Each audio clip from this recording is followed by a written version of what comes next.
Olá Shonen, sejam muito bem-vindos, eu sou o Bruno e esse é o Shonen Tube, seu canal de animes, mangás, provavelmente Marvel, DC, games e muito mais que teremos daqui pra frente. Então se você gosta desse tipo de conteúdo, já se inscreve no canal, deixa o like nesse vídeo, é uma forma de apoiar o canal, compartilha com os amigos, dá uma olhada aqui embaixo, estou sempre deixando os links, tem muitos cursos interessantes, vale a pena dar uma conferida. É uma forma de vocês apoiarem o canal e o canal retribuir a vocês. Me segue também nas redes sociais, @ShonenTube, tanto no Twitter quanto no Instagram. Eu vou começar a postar alguns conteúdos diferentes, principalmente no Instagram. Eu vou começar a fazer alguns reviews por lá também, que dependendo da demanda, podem virar vídeos para o canal. Dito isso, bora pro vídeo. O capítulo 276 de Boku no Hero começa com um helicóptero de reportagem passando ali, fazendo uma matéria que está sendo televisionada, né? Mostrando o que está acontecendo, que os heróis provavelmente estão tendo um embate com algum vilão e 1/3 da cidade acabou sendo destruída. Então a gente já começa a teorizar aí o poder do Shigaraki, né? A gente já vinha debatendo, ele tinha o poder de destruir uma cidade inteira, se era um bairro, e foi 1/3 ali de uma cidade. Mais pra frente a gente vê também que ele estava controlando esse poder, então de repente ele pode ir além, mas por enquanto 1/3 de uma cidade ele consegue destruir. E a reportagem continua se questionando aonde isso tudo vai parar.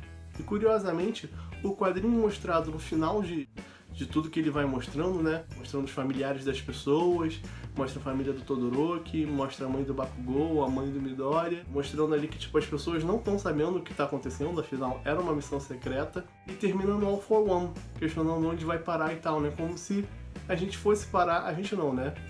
O mundo de Boku no Hero, tudo que está acontecendo, fosse parar exatamente onde o All for One queria, né? Como se fosse um plano maior dele, e provavelmente é. Então a gente tem continuidade à luta do Endeavor. O Endeavor usa o sidekick dele pra, depois que ele já disparou, mudar a direção para ir rumo ao Shigaraki e poder atacá-lo. O Shigaraki, lembrando que devido ao Eraserhead não está podendo usar as individualidades dele, mas ele está com tanto poder bruto que ele consegue, através de golpes, né, deslocar, fazer uma pressão e deslocar o ar para se mover. Ele próprio consegue se deslocar fazendo pressão no ar.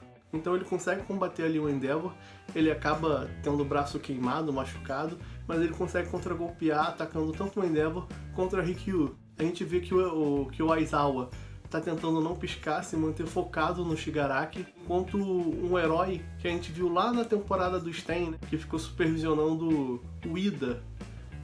O Ida ele foi estagiar na agência desse herói. Ele ficou lubrificando os olhos do Eraserhead para ele não precisar piscar, né? Porque o Eraserhead piscando é o tempo que o Shigaraki tem para usar os poderes dele. E a gente vê também que o Aizawa não está conseguindo se mexer direito, porque quando o Nomu pegou a perna dele ali, onde o Crush se sacrificou, ele aparentemente quebrou ou torceu o tornozelo, ele teve algum dano ali. A gente vê também o Bakugou e o Midoriya que foram levados para longe pelo Gran Torino, querendo ficar mais perto.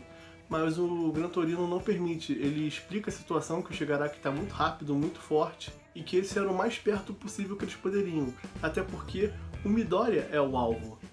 E o pior cenário possível para os heróis, que já estão tendo dificuldade, seria o Shigaraki conseguir pôr as mãos no One for All.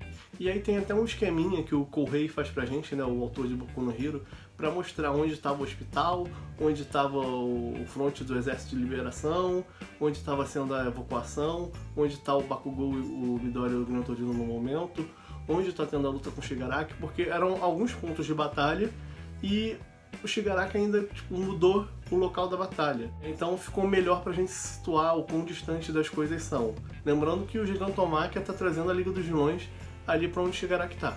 O Gran Torino acaba avisando que vai voltar pra batalha, vai deixar o Bakugou e o Midoriya ali e ir pra perto do Eraserhead para servir como as pernas dele. Enquanto isso, o Shigaraki está em cima do Endeavor, fazendo a pose de vitória dos heróis, né, com o braço pro alto, e ainda debochando. Eu achei isso sensacional. Ele perguntando pro número 1 se era essa pose ou se era com o outro braço, porque o outro braço ele tava sem, né, mas depois que ele recuperasse ele refazia a pose pro Endeavor e tal, que fica bem pistola e manda o Shigaraki sair dali. Isso, o Shigaraki ordena que os Nomus ataquem. Sim, existem Nomus. ele fala que quando ele destruiu tudo, usou a individualidade dele para devastar 1/3 da cidade, ele se controlou para não destruir as cápsulas onde os Nomus estavam. Quando ele cortou a comunicação usando a individualidade lá das ondas magnéticas, eu não lembro qual é o termo certo da individualidade dele,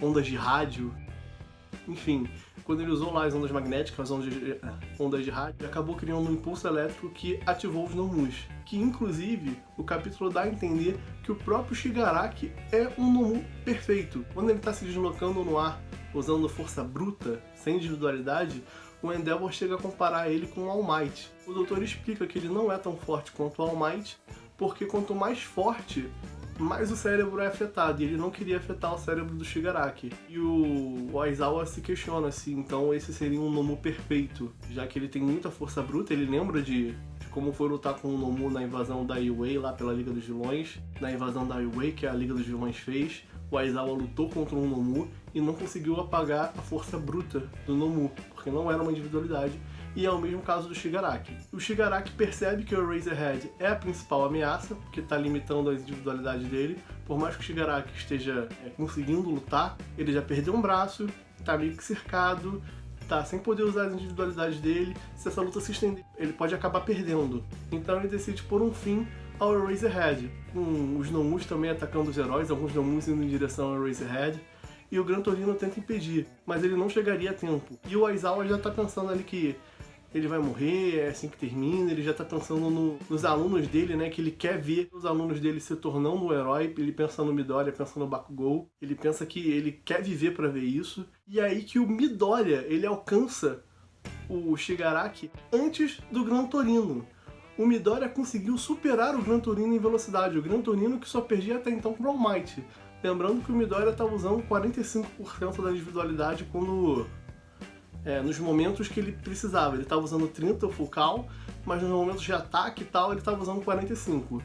Então provavelmente ele deve ter expandido ali por causa da emoção, igual ele fez contra o Kacchan, né, na luta dele, que ele aumentou de 5 para 8 sem perceber.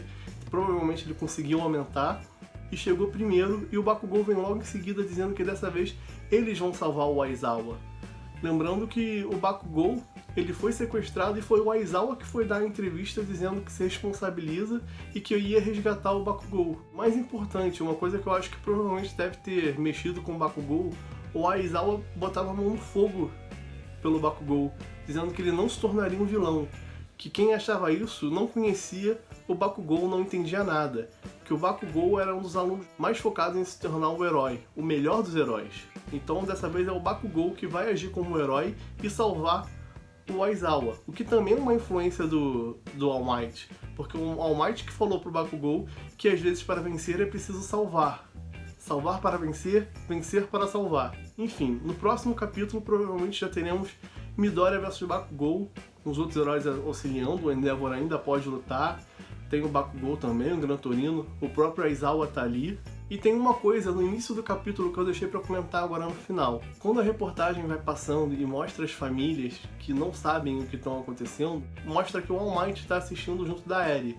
O que é uma responsabilidade, a não ser que tenha sido tipo um plantão de última hora, eles estavam assistindo outra coisa ali, apareceu a notícia de repente, né? Que o All Might, eu não acho que ele seja tão responsável assim. Mas vai que é. Ele acabou assistindo ali com a Eri. E a Eri, ela tava sem o chifre dela. E a gente lembra que antes do time skip pra começar essa missão, o chifre da Eri tinha crescido. E qual era a primeira coisa que a Eri queria fazer quando recuperasse a individualidade dela? O Mirio. Recuperar a individualidade do Mirio. Quem é que tá sempre com a Eri? O Mirio. E dessa vez quem está com a Eri é o All Might e a Eri está sem o chifre. Ou seja, volta aquela teoria que eu falei alguns capítulos atrás, do Mirio já estar com seus superpoderes e poder ser uma arma secreta para essa guerra. O que seria muito bom, já que a individualidade do Mirio é praticamente um anti-Shigaraki, já que o Shigaraki depende do toque para usar o decaimento, embora atualmente ele já não dependa tanto disso, até pela variedade de individualidades que ele tem, mas o Mirio é praticamente intocável. A individualidade do Mirio é justamente ficar impermeável, que as coisas atravessem ele. Então seria muito interessante se o Mirio voltasse sendo um possível herói número 1 novo, né? Tipo, aconteça ali alguma coisa, os heróis provavelmente alguns heróis vão acabar morrendo, talvez o Gran Torino, o Aizawa, o Endeavor, alguém perca ali a individualidade, e o Mirio se torne o novo número 1. Isso seria muito interessante, embora eu acho que isso seria um pouco exagerado por um momento, até porque isso dependeria de uma vitória dos heróis, que eu não estou vendo ser possível agora. Eu acho que isso vai se estender nesse primeiro momento. Os vilões vão ganhar, e aí só depois de um tempo os heróis vão conseguir reagir. Ainda acho que vai ter uma fuga da prisão, a gente vai ver o All For One escapando da prisão, o Sten escapando e tendo que escolher um lado, talvez até o Genton.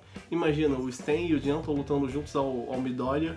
Outra coisa que eu quero comentar é sobre a mãe do Bakugou. A mãe do Bakugou, quando mostra ela, que ela tá fazendo as coisas dela enquanto a guerra tá acontecendo, sem saber de nada e tal, ela tá vendo um livro de memórias do Bakugou, como se fosse um álbum de fotos de criança, né? O que mostra que apesar dela ter a personalidade explosiva como o Bakugou, ela é uma mãe bem afetiva, né? Bem apegada. O que eu acho que é o desenvolvimento do Bakugou. O Bakugou é muito explosivo, mas ele vem se desenvolvendo, se mostrando uma pessoa melhor com o tempo. Ele considera o Midoriya um amigo, um parceiro. Ele criou um vínculo com o All Might, criou um vínculo, a gente tá vendo aí, com o Eraserhead. E provavelmente com o Best Jeanist, porque quando ele diz pro Midoriya e pro Todoroki que ele já tem um nome de herói, ele diz que quer contar pra uma pessoa primeiro. E eu acredito que essa pessoa seja o Best Jeanist, porque foi o primeiro estágio que ele teve, né, digamos assim, e deve ter sido um herói muito importante para o desenvolvimento dele, que o Best Jeanist prezava muito pela disciplina e tal. Eu acho que com o tempo o Bakugou acabou entendendo isso, e provavelmente o nome de herói dele deve ter alguma homenagem ao Best Jeanist, que talvez esteja morto pelo Hawks, vai saber. Enfim, galera, o capítulo de hoje foi isso, vamos ficando com o vídeo por aqui. Não se esqueça de se inscrever no canal, deixa seu like se gostou do vídeo e até a próxima!